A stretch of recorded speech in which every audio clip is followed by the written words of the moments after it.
Welcome. My name is Adrian Gonzalez. I am president of Adelante, and welcome to today's Mind Pick session, where Adelante members can pick the minds of noted academics, business leaders, and other executives in both the field of supply chain management and leadership development. And it's my pleasure today to welcome John J. Brown, who is the Director of Risk Management Supply Chain at the Coca-Cola Company. And John has worked in the risk management field for over a decade, and indirectly in the field for most of his career. John is also currently serving as the chairperson of the Supply Chain Risk Leadership Council, which is a group of industry professionals that are develop supply chain risk management standards and best practices. So, John, thank you for joining us today. Pleasure to be here, Adrian. Before we get started, just for members that are joining us live, just remember that you can ask questions anytime via the chat feature. So I will, keep my eyes on that to see if any new questions come up. So, John, before we kind of dive into the topic at hand here, I'm kind of curious to learn a little bit more about your background. How you got started in the risk management field. Tell us a little bit about your career journey. Ending up at Coca-Cola right now, and what your current role and focus is there at Coca-Cola. Really good question. I think a lot of risk managers typically take the career route of starting out in insurance and areas like that, and working into broader areas of risk management. My path took a little bit different course. So I started out as an electrical engineer, and actually designed things in the power area, transmission lines, distribution lines, machinery, things like that. Quite interesting.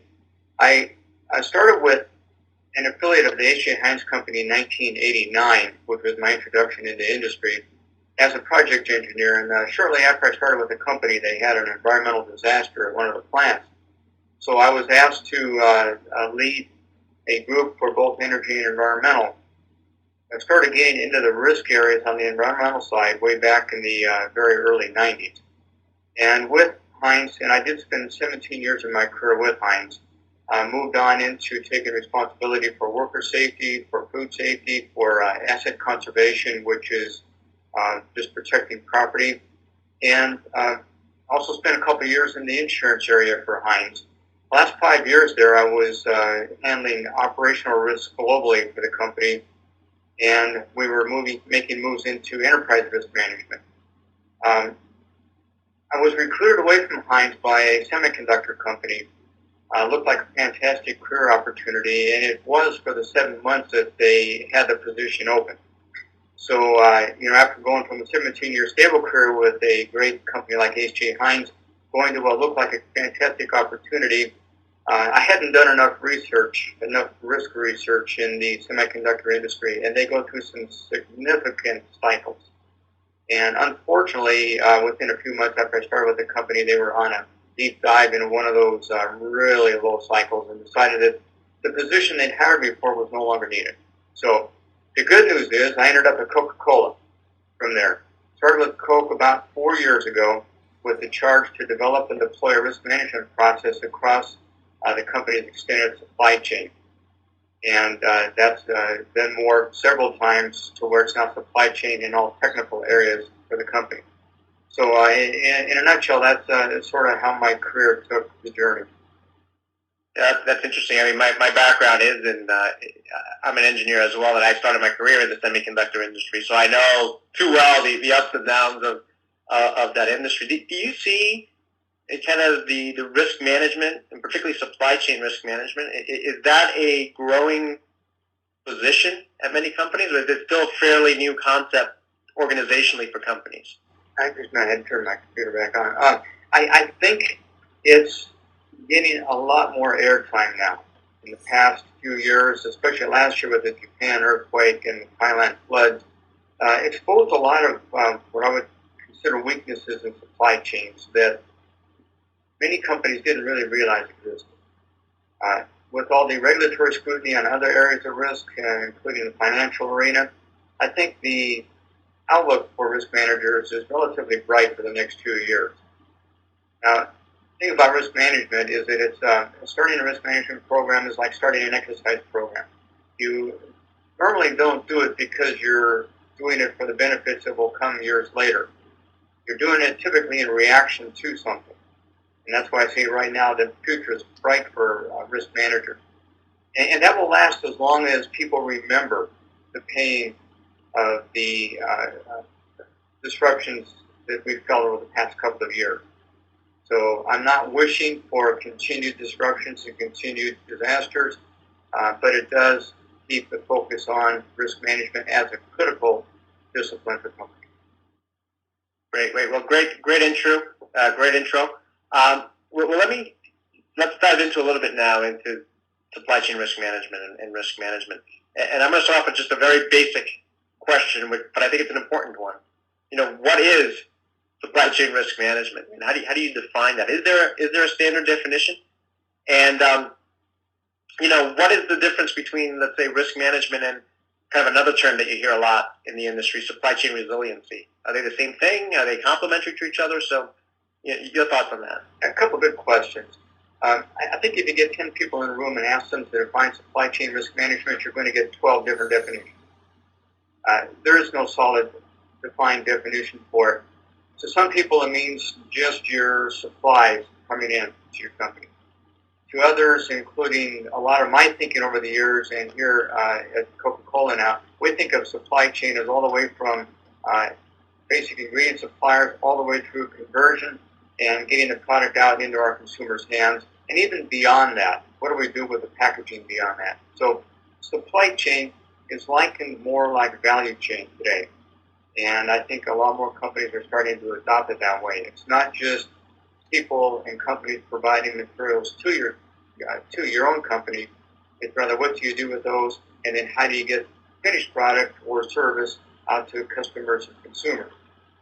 The term resiliency is, I think some consultants probably started it, and no offense to you, Adrian, but consultants are really good at coming up with words that resonate emotionally with people, and resiliency does that. I mean, you can envision a palm tree swaying in the wind and bending in a hurricane, gale force wind, and then coming back.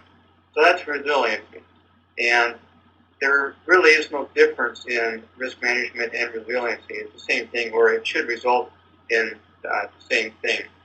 I think that's what's happened, and I may be getting into some additional questions, I'm not sure, but I think what's happened is that over the years, especially the last decade, a lot of companies have worked really hard to lean up supply chains, to squeeze out every bit of cost, just in time, single source supplier. And that works good as long as everything is stable. As soon as something goes wrong, you start realizing that we have all the good work we did to squeeze out costs have resulted in what I call a brittle supply chain. Something breaks, and you can't just go back and fix it easily. It's broken. So I think that's where the term resiliency comes from. And resiliency means preventing something from happening or being able to recover quickly when something happens. Good supply chain risk management does the same thing.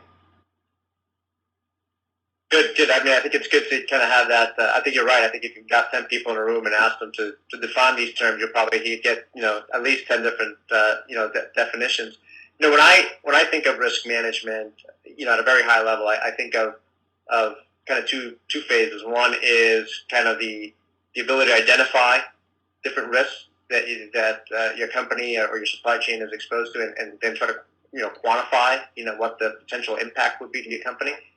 And then after that, being able to then develop, response plans or action plans for each of those risks. In your experience, both directly involved in this industry as well as your role working with other, practitioners, which part, if any, do companies struggle with the most? Is it the assessment part, trying to figure out what the risks are and quantifying them, or is it more on the developing the action plans? Well, Adrian, I think they're both equally difficult. Or not the risk identification itself, because that's typically rather the fun part of risk management. What's difficult is keeping that risk identification and risk analysis live. Most companies I work for have done many good spot and time risk assessments. typically in reaction to some event. And a lot of good work done there. What happens, though, is that a couple of action items may be put in place from that risk assessment, but then nothing's done. So you're back in the same place 2 years, 3 years down the road and doing another great spot in time risk assessment. The key is to keep that live, and I think that's where companies struggle. Another problem. So it's really not it's not really like, hey, we did a risk assessment and we're good for the next 5 years. Yeah. It's typically like a company will have a quality problem. So a lot of good work to go in and understand why. Root cause analysis, understand what all goes on or what went wrong. Not realizing that risk is dynamic. Companies are dynamic. They change all the time, and therefore risk management has to be applied. So that's on the analysis or the identification side. On the analysis, there's another factor that plays in, and this really goes to identification too, is that as human beings, we remember what happened last week much more than what happened last year. So when we do a risk analysis or risk identification, we're biased by what happened in the recent past. It may not be any more relevant, and probably is less relevant than what happened last year, but as humans, we remember it that way. And also when we try to put some numerics or some quantification around the level of risk, we run into the same problem. We're biased. We're biased both by our own path through life as well as more recent events. There's a really good book. It's called How Risky Is It Really? And it goes into some of these emotional factors that go into risk analysis. I highly recommend that any practitioner that does a risk analysis and risk identification understands some of the dynamics about the emotion behind the identification and analysis. When we get to response plans, I've seen, again throughout my career, typically in response to a business disruption, a lot of time and effort and money it goes into developing really good, really large business continuity plans. And then they sit on a shelf. I've seen 600-page business continuity plans that a lot of good work that went into it. As soon as you put it on the shelf, it's dated. It doesn't stay alive. And in addition, nobody in the midst of a crisis is going to reach up for a 600-page document and try to figure out what to do. So I think companies struggle in the appropriate response to developing a plan when risks are identified. Now, I would think that, in the assessment side of things, or maybe this is also in developing the action plan, that, on the one hand, there is so much more access to information today and data that you can argue that, it's much easier today, again, to identify risks and to get the information you need to quantify and see where problem areas may arise. But then on the other hand, there's so much many more variables today, I would think, than in the past. And you also have, the opposite problem of too much information. How do you sift through all that to kind of, find the real valuable information from all the noise? Do you agree with that? That with kind of the way I'm looking at that? I agree. It's a double-edged sword. The more information you have to work with, the better off your decision should be. The problem nowadays, as you pointed out, is that there's too much information. You don't know what's relevant and what's not relevant. I think this has really been heightened by social media these days, where everybody has an opinion. You can go find anything you want on the internet. Whether or not it's right is another question. But having good data is really great when you're trying to understand where you should be focusing your efforts.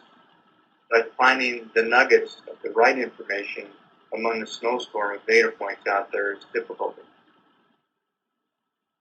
Now, you mentioned the Japan earthquake and the Thailand floods, and certainly that brought this whole topic to the forefront again for a lot of executives in the industry. And obviously those events disrupted the operations of many companies. And it seems to me that it's these type of operational risks that get the most attention, obviously from the media. But I would think that maybe with some companies too. I know in reading some of your writings, you talk about the importance of not only thinking about operational risks, but also thinking about and identifying strategic risks. Such as a new competitor entering the field, or technological shift taking place, so things of that nature. When I look at a company like Kodak and kind of the rise of digital cameras and what's happened there, you can see what's happened to the company today. Same thing with with Borders and the entry of Amazon and ebooks and things of that nature. So I think those are kind of relevant examples that are kind of making the news today. Are there differences in how companies assess and respond to strategic risks versus operational risks? And if so, what are some of the differences? Well, I would say that the way I like to look at things is separate the strategic risk from the operational risk is think of your company as a ship out on the ocean. And what you're looking at over the horizon is your destination, your look at success. And that's your strategic direction. And it's important to know what is out there in that vast ocean that could disrupt your ability to reach your destination. So that's where this new technology comes in, where other players come in. We've seen some pretty disruptive events in a lot of different industries based on development. So it's important to understand those. The other things that are more strategic are how do you deal with events like economic meltdowns and socio-political disruptions, which can happen and you need to be aware because it could drastically change your strategic plan. So I would say that dealing with strategic risks, you're looking at it from a more long-term view, and your responses to that are going to be more long-term and more overarching for the entire company. On the other hand, operational risks are what keeps the ship moving, the machinery down on the belly of the ship that's keeping it going forward. Anything that goes wrong with that, of course, you're still not going to be able to meet your destination because you're not moving. So I see them both as being important. You have to be headed in the right direction, and operationally, you have to be able to keep moving. It doesn't do any good to be moving but going in the wrong direction or into an iceberg. And likewise, it doesn't do any good if you know where you're going but you can't move. So responses to operational risks are typically shorter term in nature, but equally important. I think the strategic risks are the ones that are more difficult to deal with because a lot of times we're in denial, such as Kodak or the digital world. They never figured or believed that digital photography would supplant film just based on quality issues. But technical advances in semiconductors easily overtook that. Yeah, I had the strategic risks are of particular interest to me because, like I mentioned earlier, I started my career in the semiconductor industry, specifically at Motorola, and I think they were the company on the cell phone side that hit some bumps in the road because they missed the boat on the transition from analog to digital back when I was working there, and they also then years later missed the boat again in the transition from traditional phones to smartphones, right? So they've always had to play, catch up. And I also had the pleasure of working at Polaroid for a short stint. So there's another company that was kind of in denial of kind of what the future of digital photography was going to do to the company. But along the same lines, are there? And I know this might be, it might be hard to kind of generalize here, but are there some types of risks or specific risks that you see companies commonly kind of perhaps inadvertently overlook?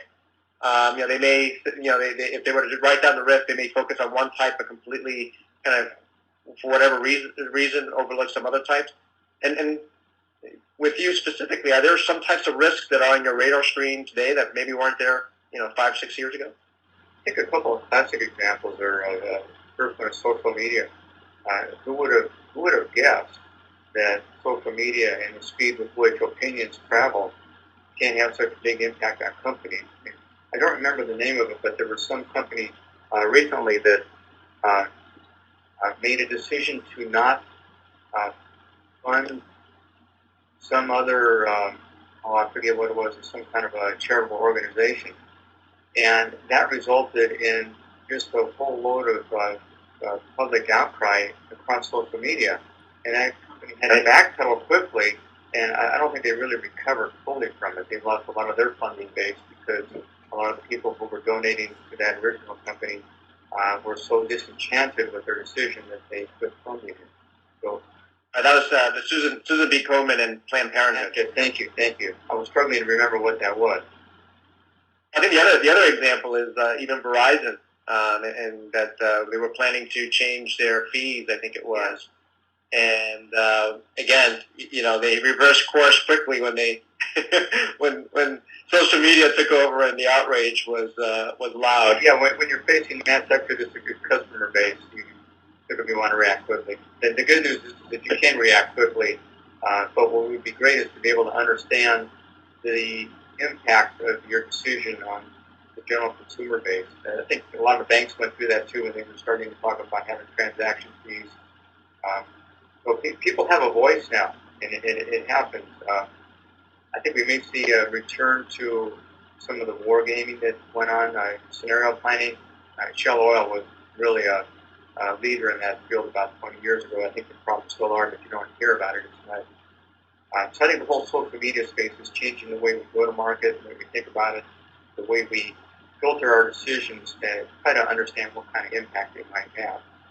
I think another risk that has come to the forefront based on the Japan earthquake and the Thailand floods is how our supply chains are constructed.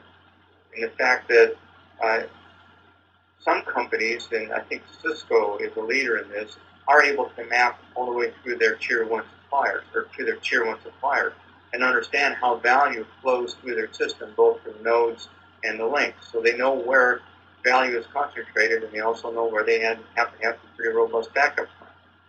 However, I think very few companies, if any, can map to the tier 2, tier 3, and tier 4 suppliers. And yet, if you take a look at what happened as a result of the Japan earthquake, most of the pain that companies felt were not from their direct tier 1 suppliers. There were a couple of leaps up the supply chain from that. So the challenge is, how do we get a good visual picture of what our supply chains look like, understand the value flows, and therefore understand where we need to have some backup plans in place in case something does go wrong. I think that's another big challenge that is still developing, because it is such a challenge that nobody really wants to wrestle with it. It's like starting off climbing Mount Everest with a pair of tennis shoes on. So I think another couple risks that are becoming more important now are water and energy. Water has been likened as the next oil. It's a scarce resource, and of course, as a beverage company, we're very concerned about that because most of our product is water. So fortunately, the company for a long time, and I think Coke's a leader in this, has put together some really good plans around the globe to manage water and reduce what we ourselves use. So I think it's been good for the entire global community. I think another one that is becoming more apparent, and I think will increase in the next few years, is the economic and the socio-political upheavals. We're still dealing with the pain from Europe, and I just read today where both Europe and China now, and China's the most worrisome one, manufacturing levels have gone down. So that's a real concern, right? From a general global economic viewpoint. The Arab Spring that happened about a year ago, we'll probably see more of that as the general quality of life and economic level of people around the world increases. They start wanting more. They're less tolerant of governments and other institutions that use a heavy-handed approach. So I think we'll see more of that in the next few years. Yeah, no, absolutely. I think you raised some really important ones. I mean, the one that resonates with me is particularly, in industries that are very heavily outsourced or very dispersed. Is trying to find that one weak link, perhaps. And you're right, that weak link could be 2 or 3 tiers, up the supply chain. And the one that comes to mind was it wasn't related to recent events, but I think it was Boeing a few years back, as they were building the Dreamliner, they discovered they had a shortage of nuts and bolts, and that was becoming the constraint in kind of their whole project timeline. And it was something as simple as, nuts and bolts, because they were specialized items. They were single sourced, I believe. I forget all the details, but it really came down to that. I read a case study on Boeing and the issue, and I think it had to do with rivets, and very specialized rivets. It's not like you just can get a source of rivets. There are very specialized rivets based on shear strength and other parameters. And it was interesting to understand how many rivets actually are in airplanes. I think the 737 has, if I remember correctly, but don't quote me on this, it's on the range of 400,000 rivets in that airplane. Wow. And if I remember right, the 747 had it's over a million rivets. So, and they're specialized. If you don't have the right ones for the leading edge of the wing, you're not going to build the airplane. Right.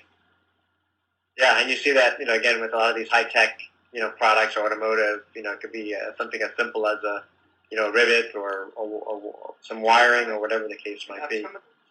Go ahead. Some of the more recent information that's been out on Toyota in their analysis of what happened during the Japan earthquake and why they felt so much pain, they did quite a bit of work to understand their supply chain, and they found out that it's not so much a pyramid like this, but rather barrel shaped. So there may be a tier 3 supplier that supplies a couple of the tier 1 suppliers. So that tier 3 supplier can have an impact on 2 of your tier 1 suppliers. So I think that's an interesting analysis too, that a lot of other companies may be facing too without realizing it. It seems to me that a prerequisite for a lot of companies is really coming up with that putting the work involved to really map out kind of all the components and what components go into what products, and which suppliers are involved, and then taking it a step further, where are those suppliers located, and then what's the financial stability of those suppliers, et cetera, et cetera. I mean, it just goes into so many different angles. There's some really good work being done on that. I had some contact with an MIT professor who's been running a project to mine data from company systems and visually construct that supply chain map. You'd think that would be easy. The difficulty they've run into is that purchase orders will identify the company that you buy the material from, and typically it's their office location. It does not capture the ship from, ship to addresses. So you're not really able to construct your supply chain. And they've gone back and they're capturing some of that data with a couple of companies they're working with. And I'm relatively hopeful that there's a lot of smart minds at MIT. I'm relatively hopeful they'll come up with a way sooner or later to be able to reach into the data systems of companies and be able to visually map out supply chain. That's what. Great. Yeah, thank you. That's a interesting, some interesting work being done. I think I would envision that would be a challenging, task for many companies. But let's talk about the kind of the human side of this, right? From an organization, standpoint. How do you address supply chain risk management organizationally? I mean, who's involved, or ideally who should be involved, and what should their roles and responsibilities be? It's a really good question, and I think the fundamentals of risk management stay the same. How you apply that across the company depends both on the company's business structure and the company's culture. And it just, although the fundamentals stay the same, you have to be flexible on how you apply it. The ideal way to implement a risk management program in supply chain is, again, to map out your supply chain, understand the value flows, and therefore you understand where your critical points are and you focus your efforts there. In many companies, that's not possible because the business structure is so complex or so large or disconnected, you can't do that. That was a challenge I ran into at Coca-Cola, was being able to, or not being able to map out the many value chains in the company. So the approach we took was to develop a common process that matched the way the company does business and the culture, and then deploy that process at every level and entity within the company globally. We're still on that journey. At a minimum, you make sure by doing this that risks are identified and managed locally, which is great. The sweet spot comes when you're able to use some technology to start aggregating risks horizontally and vertically throughout the company, so you can understand where you have common risks and therefore be able to better deploy company resources to mitigate those risks. And I don't know if that answers the question, but there's no easy answer to it. Right, but in your experience in working with, particularly, let's say, with the Supply Chain Risk Management Leadership Council, do companies typically have a point person, someone like yourself, who's a director or a VP of risk? Is it more of a cross-functional type of responsibility? I mean, who does the team or the individual report to? What are the lines of responsibility and communication go through? Yeah, my experience, both personally and with other companies in the Supply Chain Risk Leadership Council, is it tends to be fairly dispersed throughout the company. You have one area or department worried about security aspects of supply chain. Another one will be focused on business continuity. Another one will be focused on incident management and crisis resolution. Procurement will typically have its own systems in place to mitigate procurement risks, both cost and availability. So I think from my experience and what I've seen so far, risk management across value chains is still very silo-oriented. And it works, but it could work so much better if we're able to cut across those silos. Right. Now, kind of related to this, and you talked about earlier in terms of risk management being kind of a living, breathing kind of process.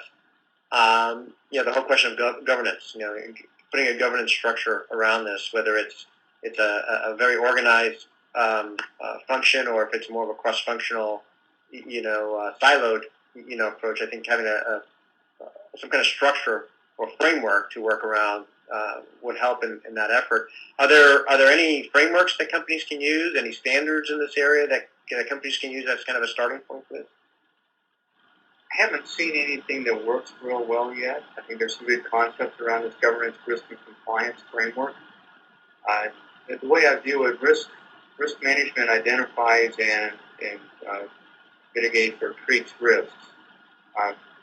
Governance is where you put in place policies and procedures that are used to then govern people's behavior and therefore mitigate some of the risks that have been identified. Compliance is the arm that audits and makes sure that those policies and procedures are adhered to. I see it as a mutually dependent triangle: governance, risk, and compliance. Where does this start? Where does it end? Chicken and egg question. There's no right answer. Right. Now, you mentioned kind of technology before when you were giving the example of Coca-Cola and what you guys are doing there in terms of the role that sounds like you're using some technology to help in terms of being able to identify risks or opportunities that you can leverage across the business units and across different teams. Again, from your experience, either at Coca-Cola or what you see other companies doing, what's the role of technology here? Or what kind of tools are available to folks that can help them with the assessment process, with the plan development process, or any part of this, to be able to do it in a more cost-effective, efficient manner? Right. Yes. Excel, of course, is the preferred favorite. And people still use Excel quite a bit for analysis and tracking. And I think Excel is the most used tool in every single business process there is. And unfortunately, it introduces a level of risk in itself in a tool like that. Excel I have found to be almost impossible to use when you're trying to aggregate risks across the company, if the company has any scope size to it. The key factor that I like to keep in mind is get the risk management process right first. Make sure you get the process developed, that it works, that it matches the company's business structure and culture. You get that right first. And then start looking for some technology to help support that process. I see too many companies and too many people going out and being wowed by some great software for risk management, and then trying to fit their company into that software product. It's just like the old saying that if your only tool is a hammer, every problem looks like a nail. So Right. it's to me it's extremely critical to get the process right first, and then use technology. A company of any size is going to have multiple value chains and multiple business units that are responsible for risk. So I think it becomes very critical to be able to aggregate and do some analysis on risks across the company's value chains. And technology, I think, is going to play an increasingly important role in doing that. Yeah, you mentioned earlier when we started the conversation in terms of, are you seeing more focus in this area by companies and uh, and one of the, I think, the proof points, the data points that there is heightened interest in this is when you see the number of startup companies, software vendors or other technologies that are focused in this area. And certainly in the past couple of years, I've come across at least a couple of companies that are developing technologies, to help companies either get a more complete look of their supply chain, to draw those maps you were talking about, or to be able to help, aggregate data and facilitate the communication between the different stakeholders involved to try to, again, make this a living, breathing process as opposed to, a 600-page document that, sits somewhere and nobody looks at. So I think whenever you see entrepreneurs launching software companies and venture capitalists putting money into it, there's a need out there for them to be doing that. So yes, absolutely. So as a way to kind of wrap up, I've got just a couple of more questions, and I guess to try to sum things up in terms of what companies ought to look for. How would you complete this sentence? You have a sound risk management process and organization if what?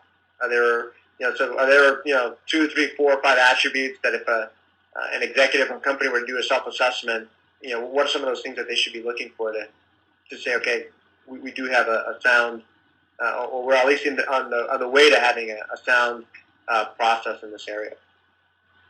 I've always told myself and others that I would consider my effort successful if my job wasn't needed. Well, you've reached the journey when your role is no longer needed. And I think that really is true. If risk management is successful in a company, it's not something that a person or a group does off in a corner and comes back once in a while with a report. When risk management is successful, it's part of the way the business is run.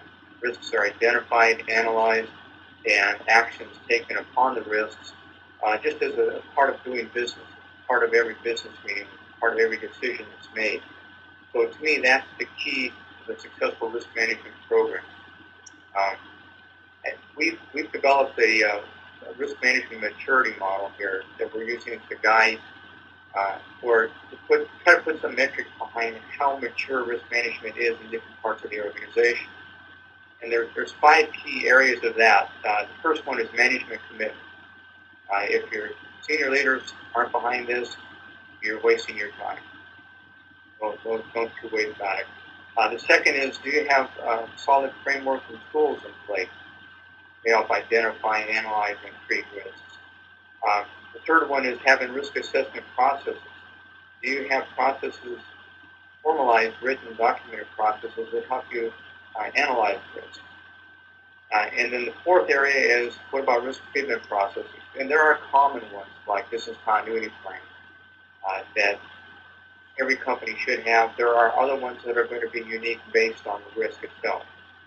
And the fifth and final one is, are there procedures in place for ongoing monitoring, communicating, and review? So those are 5 areas that we've keyed in on. It's aligned somewhat to the ISO 31000 standard, which I think is one of the best standards that's ever been developed in the area of risk management. So that's our way of trying to understand and measure the level of risk management effectiveness within the company. Now, what I didn't hear there, and maybe it's just kind of embedded in each of those to some extent, is the people side of things. I mean, is there active, in terms of training for different roles within the organization. Is risk kind of a component of kind of the way you develop different individuals and different functions within your company? Yeah, education or training is, you're right, it's embedded in what I just highlighted, but it is a critical part. Risk management, even though it seems like it's relatively simple, put some framework around it and put some brackets around it is definitely not easy. And training is a definite part, especially if you want to embed risk management within business process. It's a good catch. Great. So we've got time for just one more question, right? So I'll end it with this. For everyone listening, either live today or, like we said, we're recording today's session so our members can listen to it on demand. Why should supply chain executives care about risk management? And after listening, to today's session, what things should they put on their to-do list? Do you recommend to kind of get started in this area? That's a really good question, and the bottom line is that if you don't have a supply chain, if you don't have a way to get materials, convert materials, and get them to your customers, whether they be tangible products or services, you have no business. So that's why supply chain risk and risk management is so important. The difficulty, of course, is that when things are running smoothly, you don't understand there's problems, so your focus becomes on squeezing costs out. But I think the recent events have highlighted that there are significant risks in supply chain. And one thing I failed to mention earlier on is the global connectedness of supply chain. What happens in China can and does affect what happens in Europe, in the U.S., and Latin America. So we're all connected. But the bottom line is that if you don't have a supply chain, if you don't have a functioning value chain, you have nothing to offer as a company, so therefore you have no company. That's why it's important. But I think that some focus areas of companies should put in place now are, if you don't have a formal risk management process, that's a continuous living process, start developing one and implement it. It's a journey. It's definitely not easy, but that's the first step. The second thing is map out, to the extent you can, your value chain. You understand where you have concentrated risk, either in nodes or in the linkages, and therefore be able to focus your resources in the best possible way. And then one thing is sort of a self-serving plug is there is a Supply Chain Risk Leadership Council through the collective intelligence of the member companies has developed a supply chain risk management best practices guide that I think it's about 80% in my view, but it does a good job of laying out what goes into a risk management program and what some of the common treatment plans are: business continuity, emergency response, incident, crisis management. Great, and you shared with us that document, which we're making available to our members, so they'll be able to kind of download that and read that. So thank you, and thank you, John. I really appreciate you taking the time to share with us your thoughts, experience, and ideas around this topic. We will be continuing the conversation both online. So I just want to remind our members that the conversation doesn't end here.